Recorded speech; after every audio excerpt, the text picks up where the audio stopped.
본격적으로 인덱스 30 키움증권의 김지산 리서치 센터장님 모셔보도록 하겠습니다. 어서 오세요. 안녕하세요. 저는 그 센터장님 뵐 때마다 키움증권 센터장님이신데 자꾸 LG랑 헷갈려. LG산. LG. 예. 그리고 또 요새 LG라고 한다 그러면 LG가 뭐 하는 회사냐? 그러면은 과거에는 그냥 가전제품 회사다라고 그랬지만 좀 요새 좀 알만한 사람들은 그 전기차 만드는 회사 아닌가? 그렇죠. 예. 그 자율주행 같은 경우도 이제 거기에 부분도 꽤 많이 들어가고 할 텐데 오늘은 뭐 자율주행, 스마트카 어떤 얘기부터 좀 시작하면 좋을까요? 그렇습니다. 그 IT의 또 다른 이름 전장이라는 보고서로 저희가 좀 작성을 해봤고요. 저희 키움이 뭐 보고서 제목 맛집입니다. 일단은 그 전장만이 희망이다라는 좀 절박함을 가지고 이 보고서를 좀 썼어요. 그러니까 그동안 우리 IT 쪽의 성장의 축이었던 스마트폰은 25개월 연속 역성장을 하고 있습니다. 처참하죠. 예. 그런가 하면 지금 모든 세트가 성숙기에 진입을 했고 경기 침체기에 수요 부진이 장기화되고 있습니다. 예. 그나마 유일하게 전장 부품에서만큼은 확실한 성장이 나오고 있다. 이제 앞으로 전기전자의 밸류에이션의 기준은 딱 하나밖에 없습니다. 전장 쪽의 대응을 잘하느냐 못하느냐 이 부분이 밸류에이션을 완전히 좌우할 거로 저는 생각하고 있어요. 그래서 이번 보고서의 그 결론은 자율주행 소프트웨어 중심 자동차, 이 커넥티드카가 확산되면서 그 카메라와 센서, 통신 부품, 반도체 쪽에 매우 중요한 성장 기회를 줄 것이다. 이런 내용을 가지고 한번 자연스럽게 좀 말씀을 드려보고 뒤에서도 우리 LG 그룹사를 중심으로 하는 기업들의 투자 포인트 말씀드려볼게요. 예. 자, 일단 우리 자율주행부터 한번 확산 속도 점검을 해볼게요. 아직까지는 레벨 1이 주류입니다. 한 45% 정도 시장을 차지하고 있고요. 네. 레벨 2는 의미가 있는 거는 올해부터 프리미엄 차량에서 보급형 차량으로 점차 확산되고 있습니다. 26년 정도 되면 한 56% 점유율로 주류가 될 거고요. 레벨 3는 아직까지는 틈새 영역이고 29년쯤 돼야 한 47% 점유율로 주류가 될 것 같아요. 자, 레벨 4 이상으로 가게 되면 일단은 초기 추가 비용이 상당하다는 점을 고려하면 로보택시에 먼저 적용이 될 걸로 보여지고요.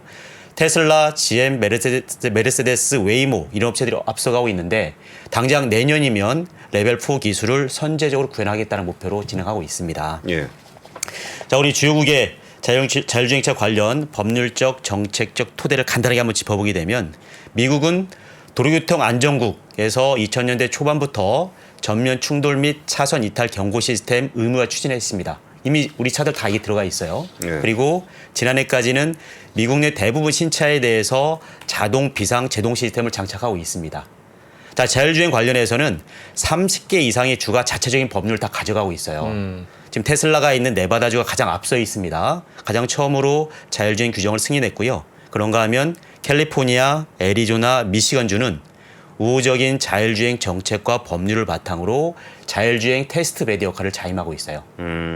자, 중국도 만만치 않습니다. 2020년에 스마트 차량을 위한 혁신 발전 전략을 발표했고 여기서 자율주행의 목표와 전략을 제시합니다. 예. 그래서 25년까지는 고도로 자율화된 스마트 차량을 상용화하겠다는 계획이고 25년에 부분적 조건부 자율주행차라면 레벨 2, 레벨 3 차량을 얘기합니다. 네. 전체 판매 차량의 절반 이상이 될 것으로 예상을 하고 있어요. 25년이면 내후년인데 그렇죠. 그러네요. 레벨 3까지 차량이 이제 한 절반 이상이 된다. 중국도 굉장히 빠르게 가고 있는 거죠.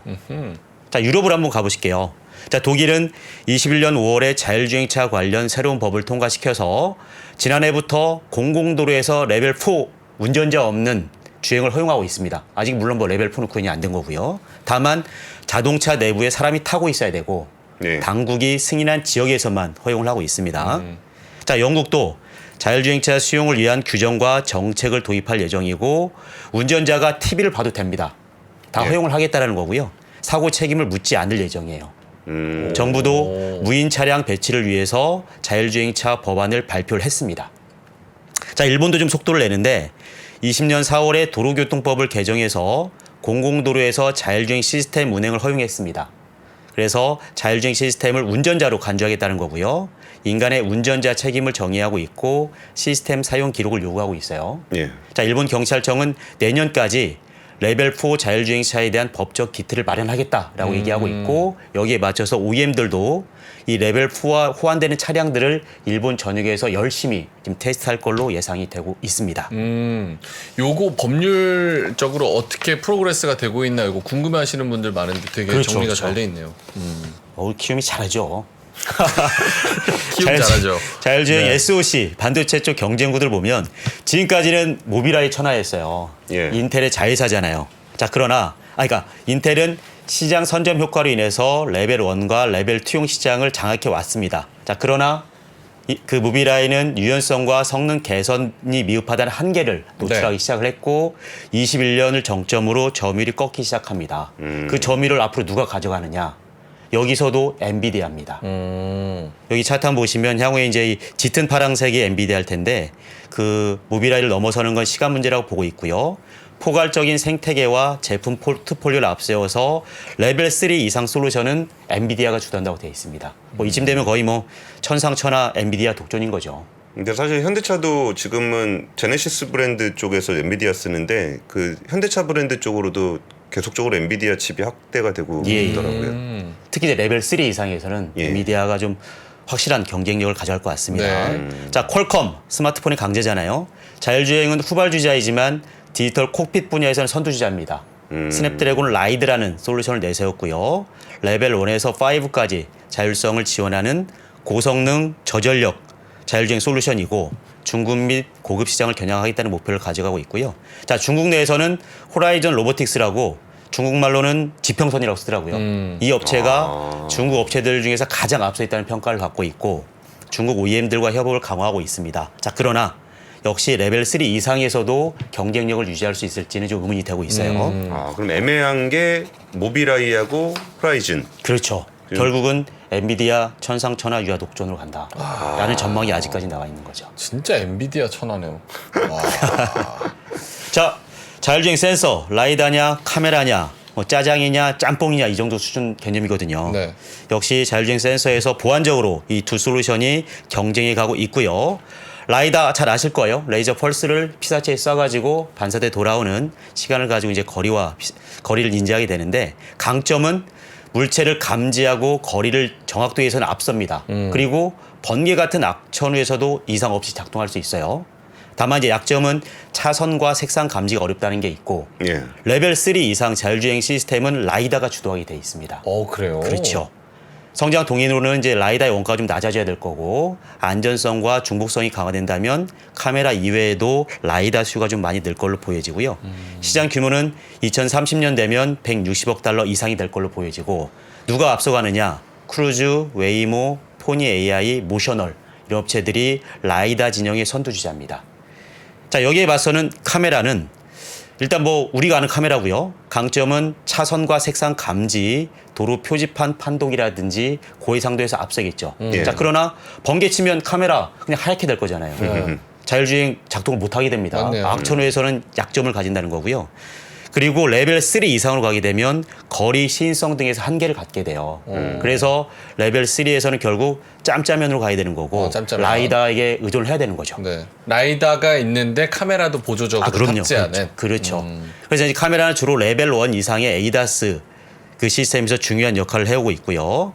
성장 동인이라 하면 라이다보다는 카메라가 많이 쌉니다. 예. 그리고 이제 DMS라고 해서 운전자 감시 시스템이 표준화될 거고 그만큼 카메라 수로 반영이 되겠죠. 자, 시장 규모를 본다면 라이다보다는 큽니다. 2030년에 370억 달러 이상이 될 것 같고 카메라 주도의 자율주행 테슬라가 주도하고 있죠. 그다음에 웨이브, 그다음에 이머그리 이런 업체들이 선두 업체로 분류가 됩니다. 그 테슬라처럼 라이다 없이 카메라로만 가겠다라는 그 전략에 대해서는 어떻게 그래서 좀 보세요? 수정이 있을 걸로 봐요. 말씀드린 것처럼 레벨 3에서는 카메라가 가진 분명 한계가 있기 때문에 지금 조심스럽지만 그 테슬라도 레이다라든지 라이다를 수행하는 쪽으로 좀 기술을 같이 검토하고 있는 걸로 저희는 파악하고 있거든요. 그럼 이미 벌써 나온 차들은 라이다가 없잖아요. 지금 이제 레벨 2 정도 레벨에서 구현되고 네. 있는 거고 향후에 테슬라도 이제 완전한 레벨 3, 레벨 4로 갈 때는 레이더와 라이다까지도 장착할 걸로 일단 저희는 예상을 하고 있습니다. 네. 알겠습니다. 자, 그래서 이 라이다와 카메라를 어떻게 적용하는지 한번 보시죠. 라이다는 아직까지는 차량 전면에 한 개를 장착하는 게 대세입니다. 가장 앞서 있는 업체는 발레오를 비롯해서 덴소, 이노비즈, 루미나, 뭐 리복스, 로보센스니까 주로 다 해외 업체들이 이쪽 예. 라이다 시장을 이끌어가고 있고요. 혼다 레전드라는 모델을 보시면 발레오의 라이다를 5개까지 장착을 했고 뭐 그레이트 월 같은 중고 업체들도 라이다를 3개까지 늘려가고 있어요. 자, 카메라 보시면 전면, 측면, 주변, 후면을 감시해야 될 거고 또 하나는 DMS 운전자 감시 시스템 용도로도 카메라는 쓰이고 있습니다.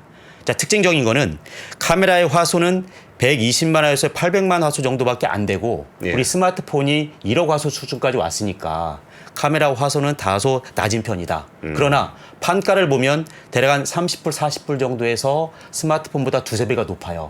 자, 화소는 낮지만 그만큼 기구물이 많이 붙기 때문이다. 이렇게 좀 이해를 해주시고요. 예. 역시 테슬라가 앞서갑니다.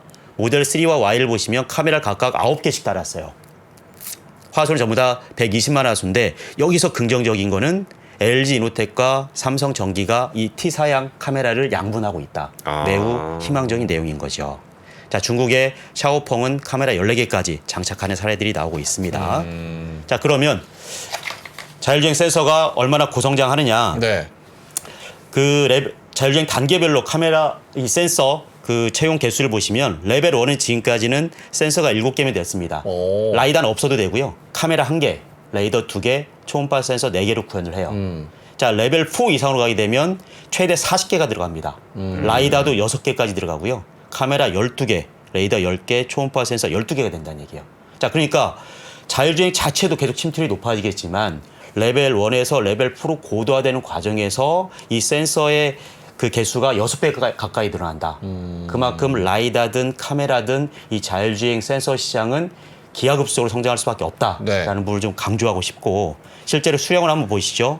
22년이면 라이다는 거의 시장이 없었고 레이더가 뭐 한 8천만 개, 카메라가 2억 3천만 개 시장이었다면 2030년 가잖아요. 라이다가 1억 1천만 개, 카메라는 9억 개까지 커지는 시장이다. 카메라가 9억 개까지. 차량용만. 그렇죠. 와. 스마트폰보다 더 커진다고 보셔야 돼요. 차량당 12개까지 장착이 되고 판가가 2~3배 높다고 말씀을 드렸고요. 자, 자율주행 단계별로 그러면 센서 원가도 레벨 2에서는 대략 190불 정도가 들어갔지만 레벨 4로 가게 되면 450불까지 들어간다. 이 부분 좀 강조해서 말씀드리고 싶고요. 우리나라에 라이다 회사가 없으니까 뭔가 이렇게 종목 연상이 잘 안 되고. 자, 그러나 우리가 좀 예. 연상을 해볼 수 있어요. 연상해볼 수 있어요? 아이폰에 보면 우리 라이다 스캐너라고 해서 TOF 모듈이 들어가거든요. F카 뭐 희망 고문이지만 26년이 나옵니다. 그러면 거기 들어간 라이더는 이 아이폰에서 진화를 할 거고 거기 들어가는 사실 라이다 스캐너는 LG노텍이 개발하고 있거든요. 그러니까 지금 우리 LG노텍이나 삼성전기가 카메라 중심이지만 분명히 라이다나 VTX 모듈 같은 이 자율주행 솔루션에서 점차 입지는 확대해 갈 걸로 저희는 믿고 있어요. 라이다가 원래 뭐 특허가 뭐 있지 않았어요? 많겠죠, 특허는. 근데 뭐 근데 LG 쪽도 그거를 잘한다? 이미 이노텍 같은 경우는 그 아이폰에 다 구현을 하고 있는 거죠. 좀 키우면 되죠. 오, 그거 어떻게 구현했을까? 잘. 아니, 어려운 소프트웨어, 걸로 알고 있는데. 소프트웨어 중심 네네. 자동차로 패러다임이 바뀌고 있습니다. 네. 이제 답변 안 하실 줄 자동차도 알았는데 잘이라고 답변을 하시네. 유머 코드가 즐겁게 넘어가죠. 네네. 자, 하드웨어에서 소프트웨어로 패러다임이 바뀌어요. 네. 그래서 이제 그 소프트웨어 중심 자동차를 하면 소프트웨어를 하드웨어를 제어하고 관리하는 자동차를 얘기하는 거고, 즉 차량 소프트웨어를 통해서 주행 성능, 편의 기능, 안전 사양, 감성 품질 이런 것들을 지속적으로 업데이트하게 되죠. 예. 자, 그러면 어떤 생태계가 커지느냐? 맵이나 센서를 포함한 ADAS나 자율주행 솔루션이 있고요. 소프트웨어니까 운영체제, 미들웨어, 앱, 사용자 인터페이스, 클라우드까지 이런 생태계가 많이 커지게 됩니다. 예. 기술적으로 보면 무선 업데이트를 해야 되니까 OTA가 중요해지고요. 뒤에서 한 번 더 강조하겠지만 이 사이버 보안 솔루션이 매우 중요해지게 됩니다. 소프트웨어 차니까요. 예. 자, 그래서 이 SDV의 구성 요소는 전기전자 아키텍처, 소프트웨어 플랫폼, 데이터 플랫폼 등으로 구성이 되는데, 전기전자 아키텍처는 차량의 전자장치에 관여하는 모든 부품이 서로 유기적으로 이어진 일종의 구조도다라고 좀 표현하는데, 쉽게 말하면 그냥 전자장치 구조도, 예. 설계도 개념으로 이해하시면 됩니다. 그리고 소프트웨어 플랫폼은 우리 스마트폰의 iOS 같은 운영체제라고 이해하시면 되고요. 자, 요거 좀 오늘 강조하고 싶어요. 네. 소프트웨어 중심 자동차로 가게 되면 전기전자 아키텍처가 도메인 기반에서 영역 기반으로 진화해야 됩니다. 자, 이 그림을 보고 좀 말씀드려 볼게요. 지금은 도메인 기반 아키텍처이고 그 전자 제어 장치, 즉 ECU 중심으로 구조가 되어 있습니다. 네. 이 ECU 한 개가 하나의 기능을 수행하게 되고 낮은 성능의 컴퓨터라고 보시면 돼요. 그러니까 차량의 기능이 늘어날 때마다 ECU가 그대로 늘어나야 되고 여기에 따라서 센서도 늘고 케이블도 늘어나야 돼요. 굉장히 복잡해지고 네. 설계하기 어려워지고 케이블 등이 늘어나면 무게 연비 안 좋아지겠죠.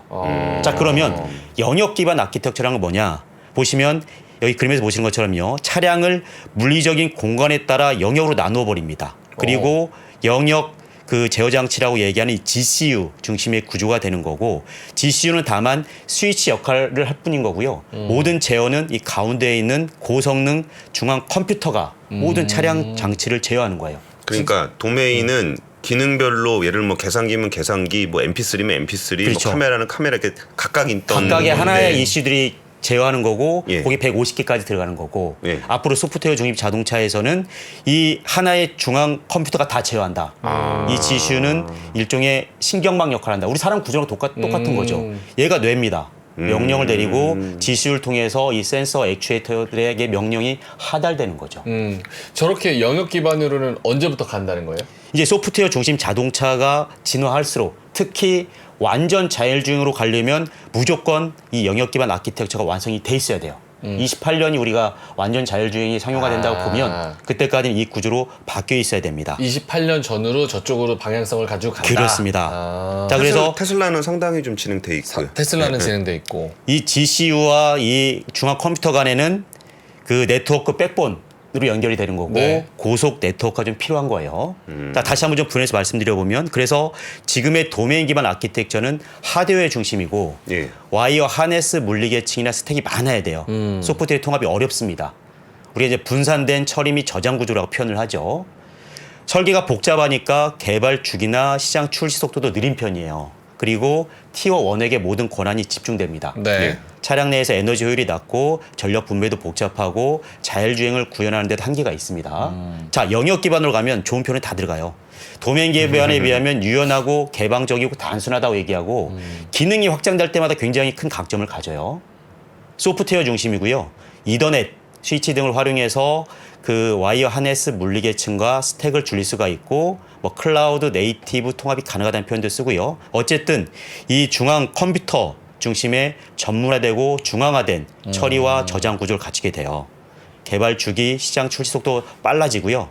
티어들 간 종속성이 약화되면서 협업이 강화됩니다. 특히나 완전 주행을 가기 위해서는 왜 반드시 이 소프트웨어 중심 자동차와 영역 기반 아키텍처가 필요하느냐. 네. 우리 완전 자율주행을 가면 그 도로변에 갑자기 어린아이가 뛰어나오면 순간적으로 판단해서 차라리 옆차를 박으라고 명령을 해야 되잖아요. 네. 예. 이거를 중앙의 뇌가 역할을 하는 게 이제 이 중앙 컴퓨터인 거고 얘가 명령을 하달했을 때 뭐 핸들이든 브레이크든 모든 장치가 순간적으로 다 반응을 해야 되잖아요. 그러니까 이 소프트웨어 중심으로 가야 된다는 거고 예. 영역 기반 아키텍처가 완성이 돼야 돼요. 자, 그러나 문제가 발생합니다. 네. 그러면 차량인데 이 중앙 컴퓨터가 셧다운되거나 해킹당하면 굉장히 큰 문제가 발생할 그렇죠. 거잖아요. 그래서 이 사이버 보안 솔루션이 갈수록 중요해진다는 얘기를 하는 거죠. 그 시대까지 애널리스트 했으면 좋겠네요. 자, TCU는 좀 간단해집니다. 커넥티드 카는 이제 통신부 기능을 갖추게 되면 그 커넥티드 카인데 지난해 51%였다면 2030년에 97%니까 모든 차량은 다 커넥티드 카로 바뀐다.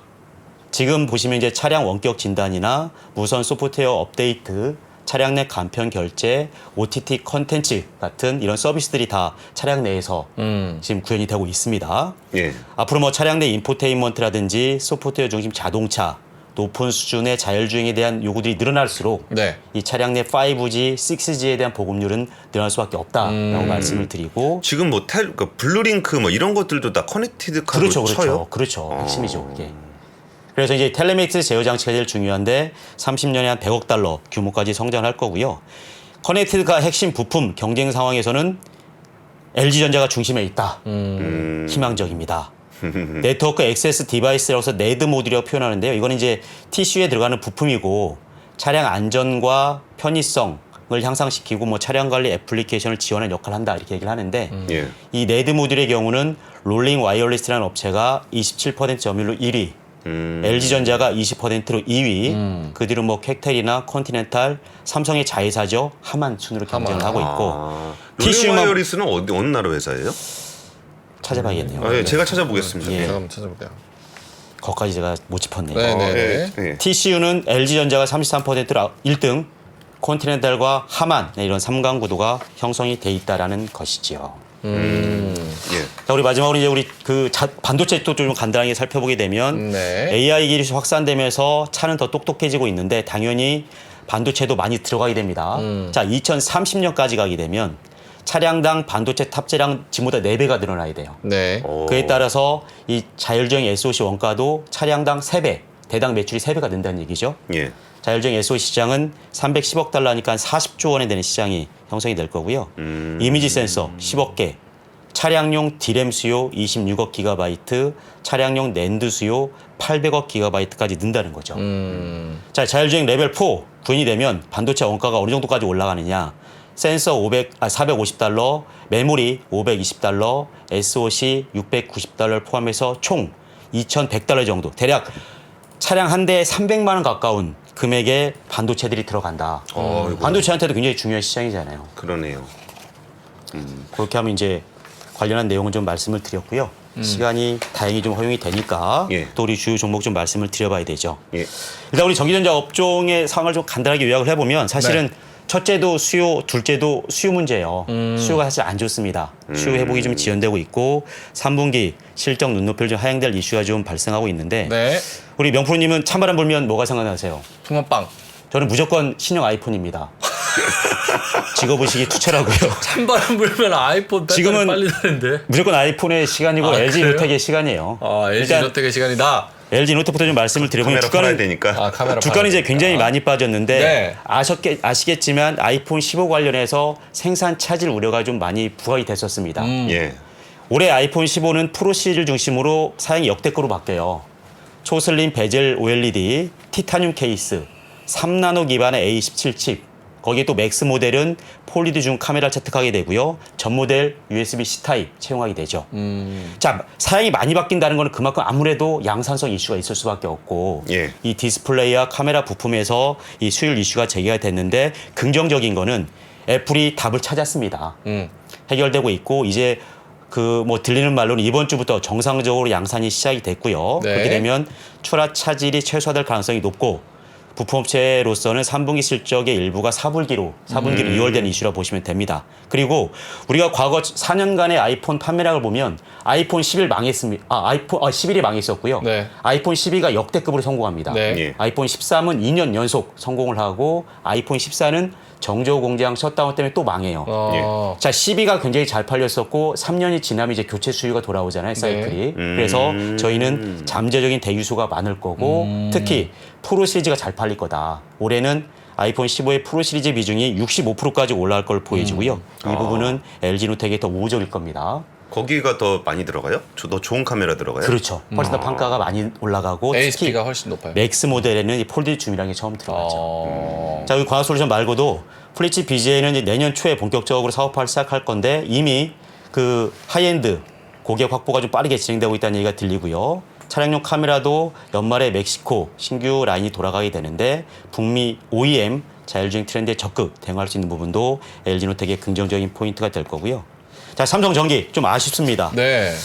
세트 수요가 안 좋다 보니까 사실 MLCC 주도의 그 실적 개선 추세는 변함이 없지만 조금은 3분기 실적에 대한 눈높이는 낮출 필요가 있다라고 보여지고요. 그 세트 수요 회복 지연에 따라서 MLCC의 실적 개선 강도가 조금은 미흡한 상태입니다. 그러나 내년까지 봤을 때 시적 방향성 좋습니다. MLCC는 선제적인 재고 조정 이후에 고객사들 실수에 좀 빠르게 대응하고 있고요. 가동률과 수익성이 좀 완만하게 계속 올라갈 걸로 보여지고요. 그런가 하면 MLCC 카메라 모듈, 플리치 BJ 모든 사업부에 있어서 오늘 말씀드린 전장용 성과가 가속화되고 있다. 플리치 BJ는 이 서버용을 넘어서 AI GPU용 등으로 고도화를 추진할 거다라는 거죠. 그래서 특히 이제 플리치 BJ는 AI 열풍과 더불어서 최근에 뭐 TSMC의 코어스 솔루션 많이 부각되고 있고 네. 저희 쪽에서는 플리치 BJ 수요가 많이 는다는 건데요. 입이 된 다음으로는 삼성 전기가 우리 시장에서 중요한 역할을 할 거라고 기대를 하고 있고 네. 자, 마지막으로 LG전자 예. 내년에 타이트하게 가겠습니다. 내년 시간이 상반기 많이 굉장히 좋을 겁니다. 하반기는 세트 수요가 약해서 마케팅 비용이 늘고 그 실적 모멘텀이 약화되겠지만 내년 상반기는 다시 LG전자의 시간이 될 텐데 왜냐? 늘 상반기는 비용 절감을 통해서라도 강한 실적 모멘텀을 재현하는데 자동차 부품을 중심으로 B2B 굉장히 잘하고 있어요. 자동차 부품 매출 30%씩 성장하고요. 수주 잔고 100조 원 도달했고 네. 빠르면 내년부터 가전에 이은 2대 사업부까지 이제 부상하게 됩니다. 로봇이나 전기차 충전 인프라, 신규 B2B 사업까지 감안하면 LG전자의 재평가 내년 상반기 반드시 이루어질 거라 믿습니다. 수주잔고 100조 원이면 참 미래 먹거리는 많이 쌓아놓고 확보가 됐죠. 있는 수익성만 좀 회사네요. 변동성이 없으면 됩니다. 알겠습니다. 자, 알겠습니다. 시간이 많이 지나서 요 자료는 저희가 어떻게 좀 얻을 수가 있는지 일단 한번 키움증권에 있고요. 우리 뭐 키움증권. 3프로 TV 고객들한테 다 볼 수 있도록 아우, 제공드리겠습니다. 좋습니다. 시내 자료실에 저희가 올려놓도록 하겠습니다. 자, 유머도 내용도 최고인 우리 키움증권 김지산 리서치 센터장님은 여기서 인사드리겠습니다. 고맙습니다. 고맙습니다. 감사합니다. 복잡하고 어렵게 느껴지는 재무제표와 용어들. 친절한 투자 멘토 사경인 마스터가 매주 새로운 콘텐츠로 알기 쉽게 설명해드립니다. 재무제표 분석과 포트폴리오 구성, 뭐 양대 재무제표라고 그러면 대차대조표랑 손익계산서가 있거든요. 매수 매도 방법, 이때 사는 게 좋겠네. 이렇게 사면 좋겠다. 근데 이렇게 살려면 뭘 해야 되냐면요. 나머지 3분의 1은 놔둬봅니다. 어디까지 가는지. 실전 투자 팁까지 알려드립니다. 오직 3프로 멤버십에서만 만나실 수 있습니다.